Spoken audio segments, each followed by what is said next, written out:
Bienvenue dans cette nouvelle édition du Non-Stop Info. Au sommaire de l'actualité, en Côte d'Ivoire, la CENI a débuté la publication des premiers résultats provisoires des élections locales du 13 octobre.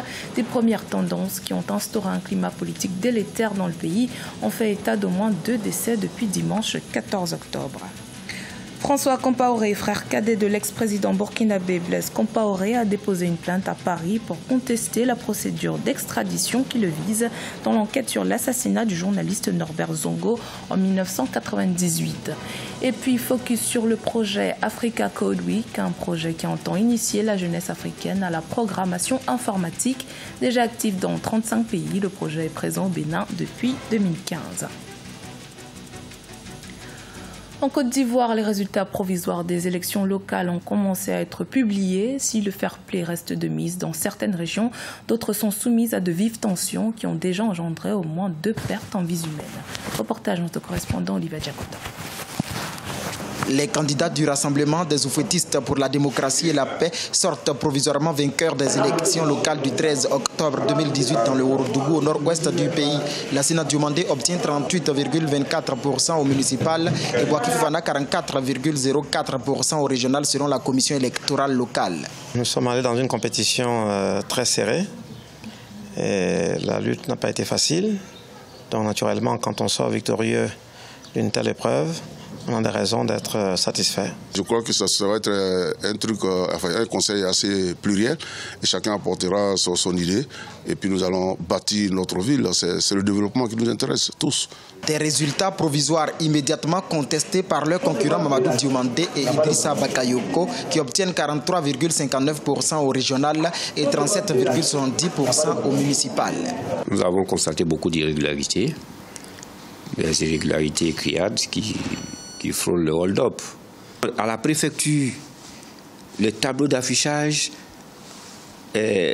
marque des scores et à un moment, le score change.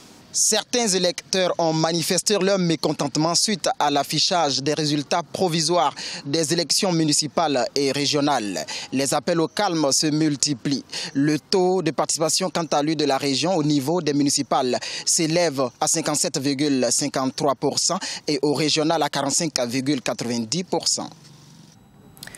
Nouveau rebondissement dans l'affaire de l'assassinat du journaliste Norbert Zongo, exilé en France. François Compaoré, frère cadet de l'ancien président burkinabé Blaise Compaoré, a déposé une plainte pour faux et usage de faux criminels devant la justice française. Il conteste la procédure d'extradition lancée à son encontre par la justice burkinabé qui le soupçonne d'être impliqué dans l'assassinat du journaliste en 1998. Les précisions avec Cheikh Oumar Bandaogo. Alors que la justice française devrait se prononcer le 5 décembre 2018 sur la requête d'extradition formulée par la justice burkinabé qui souhaite l'interroger sur l'assassinat du journaliste Norbert Zongo, François Compaoré dépose une plainte à Paris pour contester la procédure. Une plainte pour faux et usage de faux criminels, estimant que le doyen des juges d'instruction de Ouagadougou a rajouté des éléments à charge dans le dossier d'extradition transmis aux autorités françaises.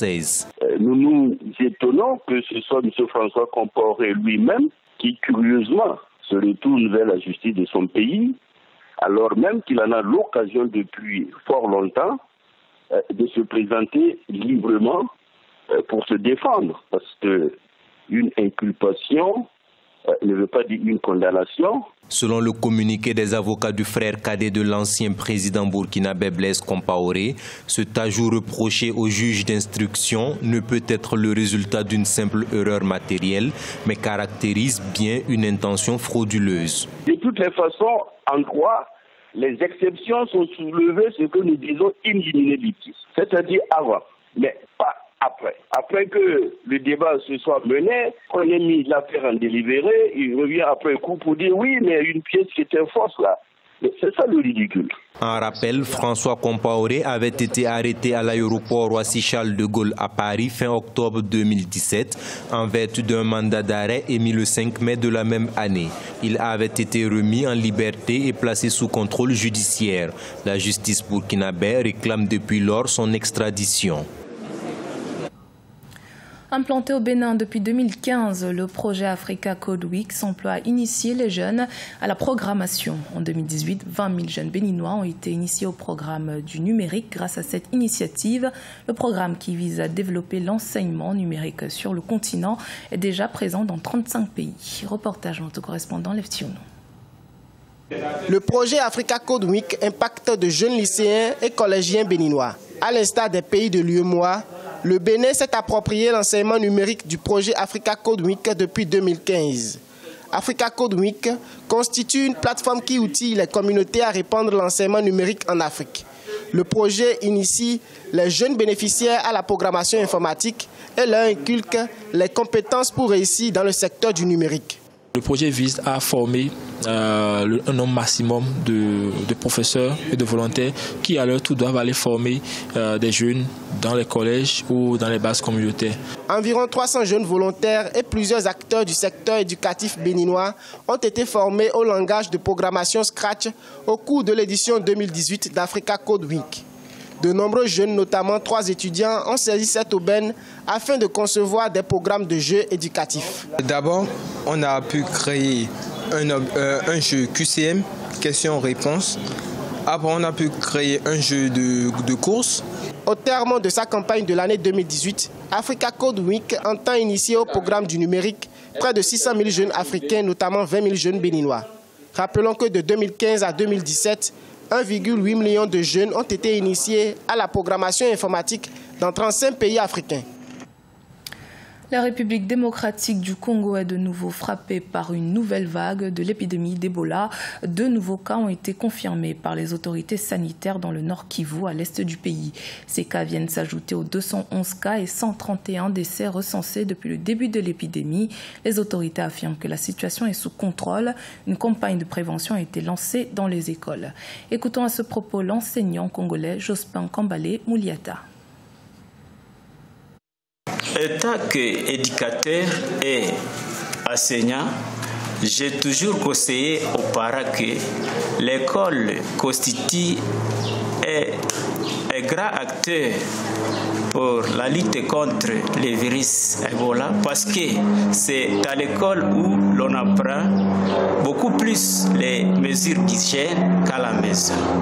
Et avec l'équipement qu'on a vraiment doté aux différentes écoles, nous sommes très confiants que cette maladie sera éradiquée. La page sport à présent avec la suite des éliminatoires de la Coupe d'Afrique des Nations 2019. Et pour en parler, nous recevons notre journaliste sportif José Douglas. Bienvenue José. Bonjour Corinne.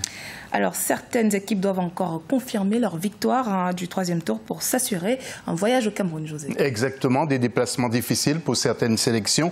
Quelques-unes ont déjà leur billet en poche pour aller au Cameroun, comme par exemple la Guinée ou encore la Tunisie. Mais ces équipes ne doivent pas perdre leur prochain match. Alors il reste 3 journées pour la fin.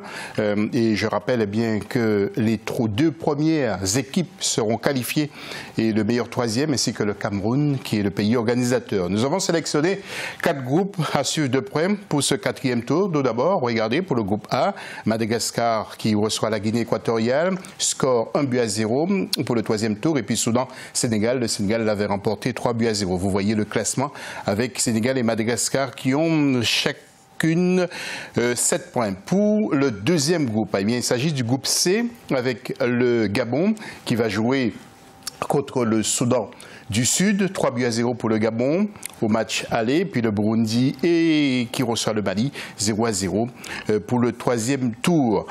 Pour autre groupe, eh bien c'est le G avec Libéria contre le Congo et le Zimbabwe qui reçoit la RDC, les 2 équipes du Congo qui doivent obligatoirement gagner si elles veulent aller plus loin. Et puis pour le groupe I, la Mauritanie avec un match qui sera sans doute explosif reçoit l'Angola. Et le Botswana reçoit le Burkina Faso. Vous voyez donc pour le classement, les 3 équipes, Mauritanie, Burkina Faso et Angola, ont chacune 6 points, Corinne. Alors un petit focus sur 2 sélections à présent, José. Oui, exactement, avec le Burkina Faso en groupe I, ex-aequo avec la Mauritanie et l'Angola, comme je le disais, 6 points chacun. Les étalons ont battu le Botswana à Ouagadougou 3-0. Écoutons la réaction de l'entraîneur portugais de la sélection du Burkina Faso, Paulo Duarte, au micro de Jean-Paul Oué-Adrego. On n'a pas très bien joué, mais même sans bien jouer le premier mi-temps, on a créé 3 ou 4 situations de but. On a corrigé au intervalle dans le vestiaire et deuxième mi-temps, les choses ont bien marché pour nous.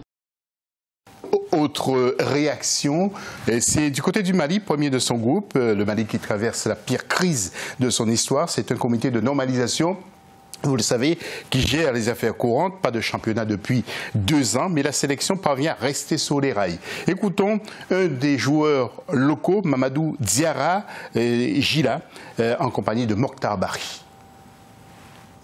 Au moment où il y avait le championnat et tout bon, on avait peu de temps, bon. Il y avait l'entraînement chaque jour, presque, on s'entraîne chaque jour, bon. Mais comparé à maintenant, bon, on a peu d'activités.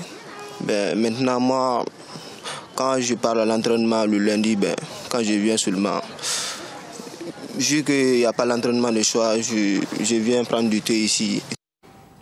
Eh bien, Corinne, demain pour un nouveau point sur ce 4e tour. Merci José pour toutes ces précisions. C'était le journal de la rédaction. Merci de votre fidélité. Dans un instant, une nouvelle édition de l'actualité sur Africa 24.